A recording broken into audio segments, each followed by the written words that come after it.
हरे कृष्णा, राधे राधे। कैसे हैं आप सब लोग? उम्मीद करती हूँ आप सब बहुत अच्छे होंगे। आप सभी का फिर से वेलकम है मेरे एक नई ब्लॉग में। आज ब्लॉग काफ़ी दिनों के बाद आ रहा है, इसके लिए माफ़ी चाहती हूँ। कुछ लोगों के मेरे पास कमेंट आ रहे थे कि आप ब्लॉग क्यों नहीं डाल रहे हैं, तो उसका कुछ पर्सनल रीज़न है जो मैं आगे आपके साथ ब्लॉग में शेयर करने वाली हूँ आज। तो और ये जो क्लिप है ये थोड़ा 1-2 दिन पहले की है। अभी शाम का टाइम हो रहा है, तो यहाँ पे ना अभी शाम की सब्ज़ी की तैयारी मैं कर रही हूँ। आज बन रही है सिंपल सी आलू वाली सब्ज़ी। आलू वाली सब्ज़ी मैं इसलिए बना रही हूँ क्योंकि जो मैंने आलू बॉईल करके रखे थे कल, वो बच गए थे, इसलिए आज इनकी मैं सब्ज़ी बना रही हूँ। कुछ मैंने इसमें से पराठे बना रखे थे, कुछ बच गए हैं तो इनकी सब्ज़ी बना लेती हूँ। और आजकल के जो आलू हैं वो थोड़ा सा गरम गरम ही अगर उनको छिला जाए तो अच्छे रहते हैं। अगर उनको ना रख दें या फिर दूसरे दिन छिलें तो बहुत चिपक सा जाता है उनका छिलका, तो इसके लिए चाकू की ज़रूरत पड़ रही है। तो यहाँ पे अब संध्या का टाइम हो गया है, हाथ मुँह धो के मैं आ गई हूँ मंदिर में। सबसे पहले मंदिर की सफाई करते हैं। ठाकुर जी को मैंने पहले उठा दिया था, दिन में सुलाती हूँ, आजकल थोड़े बड़े दिन होने लग गए हैं तो अभी उनका श्रृंगार नहीं हुआ है। थोड़ी देर बाद उनका भी मैं सुंदर सा श्रृंगार करने वाली हूँ संध्या आरती के लिए। तो उससे पहले मंदिर के जितने भी बर्तन हैं उनकी सफाई कर लेती हूँ और मंदिर की भी सफाई कर लेती हूँ।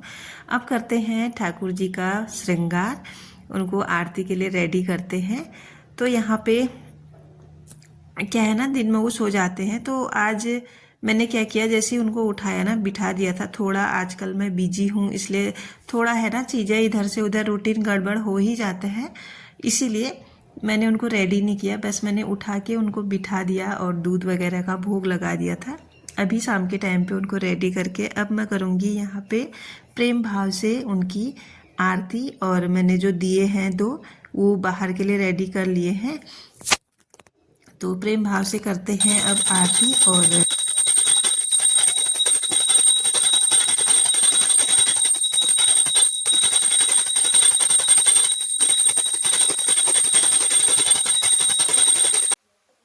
शाम की दिया बत्ती हो गई है। सब्जी भी मैंने पहले ही बना के रेडी कर दी है। बच्चे पढ़ाई पे बैठ गए हैं, अब उनके एग्ज़ाम भी बहुत नज़दीक आ गए हैं। तो आज मैं बनाने जा रही हूँ गाजर का हलवा।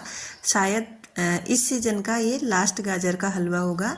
और इसे मैंने किचन गार्डन से निकाला है और दोपहर में ही मैंने इसको ग्रेट करके रख दिया था, ताकि शाम का जो टाइम है वो थोड़ा सा मेरा बच जाए। इसलिए अभी मैंने कुछ दिखाया नहीं, क्योंकि मैंने ये पहले ही रेडी करके रखा था। और सब्जी में हरा धनिया भी काट के डाल दिया है। अभी बारी है इसमें दूध डाल के इसको पकने को छोड़ दूंगी।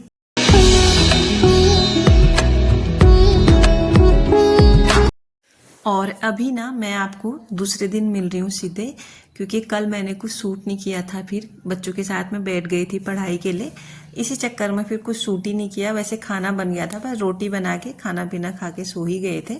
तो इसके बाद ये दूसरा दिन है। यहाँ पे अभी बच्चे ना स्कूल चले गए हैं, सुबह का भी टाइम है। तो बच्चे जब स्कूल जाते हैं सारा घर बिखरा रहता है, आप सभी को पता ही है, और किचन भी साथ में बिखरा रहता है। सबसे पहले बारी है यहाँ पे किचन को समेटने की। तो सबसे पहले ना मैंने जितने भी नाश्ते के बर्तन हो रहे थे उनको धो के लगा दिया है ऊपर जो जाली है उसमें। और अभी ना बच्चों के एग्ज़ाम चल रहे हैं, तो आज दोनों बच्चे स्कूल गए हैं। आरुष तो काफ़ी दिनों के बाद आज स्कूल गया है। बहुत डर डर के मैंने उसको स्कूल भेजा है, क्योंकि उसकी ना तबीयत थोड़ी ठीक नहीं है। कम से कम 15-20 दिनों से वो थोड़ा परेशान है, इस वजह से मेरे ब्लॉग भी नहीं आ पा रहे थे। और उसके साथ ना मैं बहुत मतलब भाग दौड़ हो रही है। परेशान तो नहीं कहूँगी, क्योंकि किसी चीज़ से परेशान होके भागना वो किसी प्रॉब्लम का सल्यूशन नहीं है। हाँ, मैं उसको बहुत जगह ले गई, बहुत डॉक्टरों के पास ले गई, कम से कम मैं 3 से 4 डॉक्टरों के पास ले गई। अब जाके थोड़ा सा कि 3-4 डॉक्टर मैंने चेंज किए हैं, तब जाके अभी उसको थोड़ा फ़र्क हुआ है। तो हो जाता है बच्चों के साथ ना, कभी कभार ये प्रॉब्लम आ ही जाती है। और वैसे भी आरुष ना बहुत सेंसिटिव है, बहुत ज़्यादा, थोड़ी थोड़ी चीज़ों में ना वो बीमार पड़ जाता है। तो मुझे उसकी ना, इसीलिए मैं उसकी एक्स्ट्रा केयर करती हूँ। फिर भी मतलब वो कहीं ना कुछ उसे होता ही रहता है। तो बच्चों के साथ ही होता रहता है, लेकिन ये है ना कि हमें घबराना नहीं होता है। जैसे कि मैं अपनी बात कर रही हूँ, मुझे ना भगवान ने एक मतलब गिफ्ट ही कह सकती हूँ मैं इस चीज़ को। मतलब मेरे अंदर ना, मैं कितनी भी परेशान हूँ, चाहे मेरे साथ कितनी भी बड़ी प्रॉब्लम हो जाए ना, मैं कभी मतलब ऐसे टूटती नहीं हूँ, हारती नहीं हूँ। मैं सोचती हूँ ना, इसका भी कोई ना कोई सोल्यूशन निकल ही आएगा। ऐसे मैं बैठ के रोती नहीं हूँ, शिकायतें नहीं करती हूँ। हाँ, मैं कोशिश करती हूँ कि उस चीज़ का हल निकालूँ। यहाँ अभी मैं फ़िलहाल के लिए अकेली हूँ, हस्बैंड घर से बाहर है और मम्मी जो है वो गाँव में है, तो बच्चों के साथ फ़िलहाल मैं ही हूँ। तो सब कुछ मुझे ही संभालना है। अगर मैं ही टूट जाऊंगी, मतलब निराश हो जाऊंगी, मैं कैसे करूं, अपने हर चीज़ को ना नेगेटिविटी की तरफ ले जाऊंगी ना, तो चीज़ें मतलब सॉल्व होने के बजाय वो ज़्यादा ज़्यादा उलझती जाएंगी। इसलिए मैं थोड़ा खुद को ना पॉजिटिव रखती हूँ। भले ही मेरे ब्लॉग नहीं आ रहे थे, इसका मतलब ये नहीं था कि मैं नेगेटिविटी की तरफ जा रही थी या फिर मैं ब्लॉग बनाने का मेरा मन नहीं हो रहा था। हाँ, मैं ब्लॉग नहीं बना पा रही थी, इसलिए नहीं बना पा रही थी क्योंकि मुझे पहले अपने बच्चे पे ध्यान देना था। तो सबसे पहले ना बच्चे ही होते हैं, बच्चों को लेके ही सब कुछ होता है, इसीलिए मैं ब्लॉग नहीं बना पा रही थी। शायद आगे को भी कुछ गैप हो सकता है, मैं नहीं कहूँगी। अभी होली भी पास में है, एग्ज़ाम भी पास में है और आरुष की तबीयत अभी भी थोड़ा सा ठीक है, ज़्यादा नहीं, थोड़ा अभी शायद उसको और टाइम लगेगा क्योंकि लंबे टाइम से थोड़ा वो परेशान है और मुझे उसको टाइम देना है, मुझे उसकी केयर करनी है।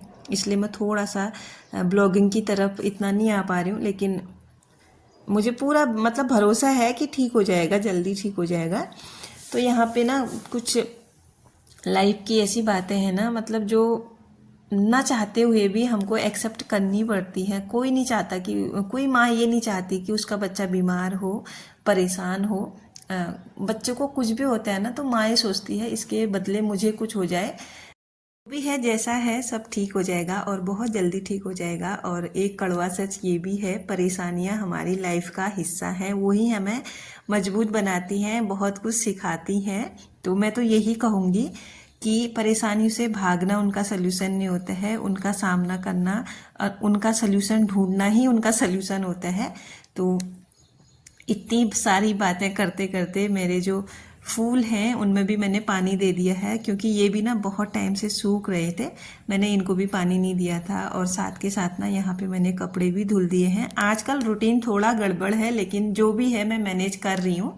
तो यहाँ पे अभी ना टाइम हो रहा था 10 बजे का, नाश्ता मैंने कर लिया था। जब मैंने नाश्ता किया उसके बाद ही मैंने ब्लॉग स्टार्ट किया है।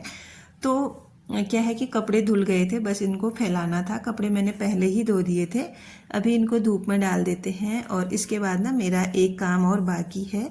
सुबह मैं झाड़ू पोछा कर ही लेती हूँ, जब उठती हूँ उसके बाद सबसे पहले झाड़ू पोछा ही होता है। आपने अक्सर मेरे ब्लॉग में देखा होगा। लेकिन जो ये ऊपर का एरिया है ना, सीढ़ियों वाला, जैसे हम छत में चढ़ते हैं, जीने का जो एरिया है, इसमें मैं पोछा नहीं लगाती सुबह सुबह। कभी कभी रह जाता है, कभी कभी तो टाइम के अकॉर्डिंग लगा ही लेती हूँ अगर ज़्यादा टाइम रहता है तो, वरना मैं इसको छोड़ देती हूँ क्योंकि इसको मैं लास्ट में फिर पोछा लगाती हूँ। और लास्ट में लगाने का ना एक फ़ायदा ये होता है कि ये गंदा नहीं होता जल्दी। अगर मैं सुबह सुबह इसमें पोछा लगा दूँ ना, तो फिर हम छत में ऊपर नीचे चढ़ते रहते हैं तो ये गंदा हो जाता है। अगर लास्ट में लगाती हूँ तो साफ़ सुथरा बना रहता है। अभी इसके बाद मैं आ गई हूँ अंदर, और अंदर आके ना अभी मेरा रूम भी मुझे क्लीन करना है, क्योंकि सारा घर तो क्लीन हो गया, बस यही जो एरिया है ये बच जाता है। यहाँ पे बच्चे रेडी वगैरह होते हैं तो ये ऐसे फैला रहता है। तो जो ब्लैंकेट वगैरह थे ना वो मैंने उठा दिए थे, क्योंकि अभी भी हमारे इधर थोड़ी सी ठंडी है और हल्के फुल्के सुबह शाम ठंडी हो ही रही है। तो सुबह शाम थोड़े गर्म कपड़े पहनने ही पड़ रहे हैं, स्वेटर वगैरह हल्की फुल्की। तो अभी ना मैंने बेडशीट वगैरह भी चेंज नहीं की है, लेकिन आज मैं करूँगी। तो सबसे पहले बेडशीट चेंज करने से पहले मैं बेड को अच्छे से क्लीन कर लूँगी, और जो पास में मिरर रखा है इसको भी मैंने बहुत अच्छे से क्लीन करके चीज़ें दोबारा इसमें रख दी हैं। तो अभी क्या है ना, थोड़ी बहुत गर्मी होने लग गई है दोपहर के टाइम पे, लेकिन सुबह शाम तो ठंडा ही होता है, रात में भी ठंडा ही होता है। लेकिन अब क्या है ना, जो गर्म बेडशीट मैंने लगा रखी थी ना, उसको देखने में ना थोड़ा अजीब सा ही लग रहा, पता नहीं क्यों। ये सीजन के हिसाब से होता है ना, अगर विंटर है तो घर का जो कोजी सा इन्वायरमेंट होता है ना, वही देखने में अच्छा लगता है। और जब अभी स्प्रिंग सीजन चल रहा है तो अभी थोड़ा बहुत ठंडी तो नहीं है, लेकिन हाँ मौसम बिल्कुल ठीक है। इस हिसाब से अब ये चीज़ें भी चेंज होंगी घर की। तो यहाँ पे ना मैंने बेडशीट लगा दी है अच्छे से। अब मैं बनाऊंगी बाल, क्योंकि ना मैंने सुबह बाल धोए थे तो बाल नहीं बना रखे थे, बस ऐसे ही बांध दिया था।